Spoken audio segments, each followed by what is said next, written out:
রাজধানীর বিভিন্ন এলাকায় চুরি ছিনতাইয়ের কারণে অতিষ্ঠ নগরবাসী। সন্ধ্যা বা মধ্যরাত থেকে শুরু হয় ছিনতাইকারী ও চোরের উৎপাত। কখনো চুরির মুখে জিম্মি করে বা কখনো পথিমধ্যে আটকে সর্বস্ব লুট করে নিয়ে যায় ছিনতাইকারীরা।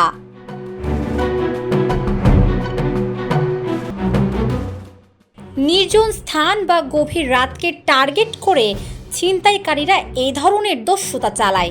ছিনতাইয়ের বেশিরভাগ ঘটনা আবার থানায় নথিভুক্তও হচ্ছে না। যখন শারীরিকভাবে জখম, মারধর কিংবা নিহতের মতো ঘটনা ঘটছে, কেবল সেসব ক্ষেত্রে মামলা বা অভিযোগ জমা পড়ছে থানায়।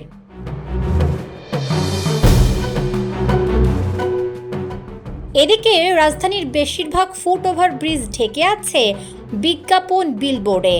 ফলে অনেক ফুটওভার ব্রিজে দিনের বেলাতেও রাতের অন্ধকার থাকে। বিজ্ঞাপন বিলবোর্ডের কারণে আড়ালকে চুরি, ছিনতাই আর নানা অপকর্মের স্থান হিসেবে বেছে নেওয়ার অভিযোগ রয়েছে। কিছুদিন ধরে এটা আমার অবজারভেশন, যখন এই দিক দিয়ে যাতায়াত করি কিংবা আমার সাথে এরকম একটা ঘটনা ঘটেছে যে ফোন ছিনতাই কিংবা চুরি, এই জিনিসগুলো বেড়ে গেছে। এবং সেটা 10 নাম্বারকে কেন্দ্র করে, মিরপুর 10 নাম্বার বা তার আশেপাশের যে রোডগুলো আছে, এইখানে গত কিছুদিন ধরে এই উপদ্রবগুলো বেড়েছে আর কি। দেখা যাচ্ছে কি যে এই ফুটওভার ব্রিজের সামনে যে ছোটো ছোটো অ্যাডের জন্য যেগুলো বিষয়গুলো থাকে বিজ্ঞাপনের জন্য, তো তাতে করে হয় কি যে অনেক সময় এটা দৃষ্টিগোচরে অনেক কিছু করা সম্ভব হয়। বিজ্ঞাপন বিলবোর্ডের বিষয়ে সিটি কর্পোরেশন বলছে, যদি তাদের বিজ্ঞাপন বিলবোর্ডের কারণে এ ধরনের সমস্যা হয় তাহলে তারা বিলবোর্ড সরিয়ে ফেলবে। ফার্মগেট, শ্যামলী, মিরপুর 1 ও 10 নম্বর গোল চত্বর এলাকায় সন্ধ্যা হলেই চুরির মহোৎসব শুরু হয়। কারো ফোন, মানিব্যাগ বা গুরুত্বপূর্ণ জিনিসপত্র ছিনতাই করে নিয়ে যায় ছিনতাইকারীরা।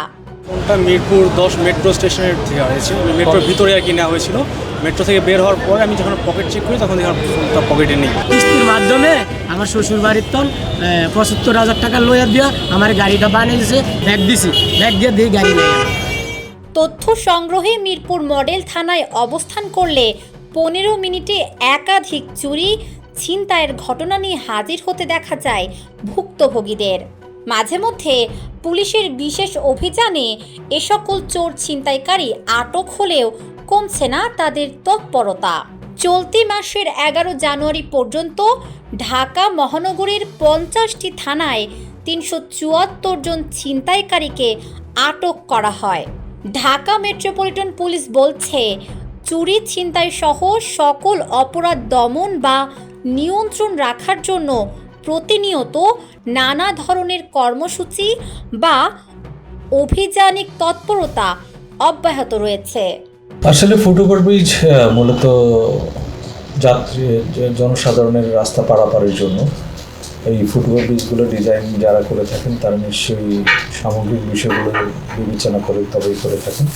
কোনো কারণে যদি ফুটওভার ব্রিজগুলোতে মানুষের চলাচলের বিঘ্ন সৃষ্টি হয় বা বাইরে থেকে দৃশ্যমান না হয়, সেক্ষেত্রে একটা দুর্ঘটনার তো একটা সম্ভাবনা থেকে যায়।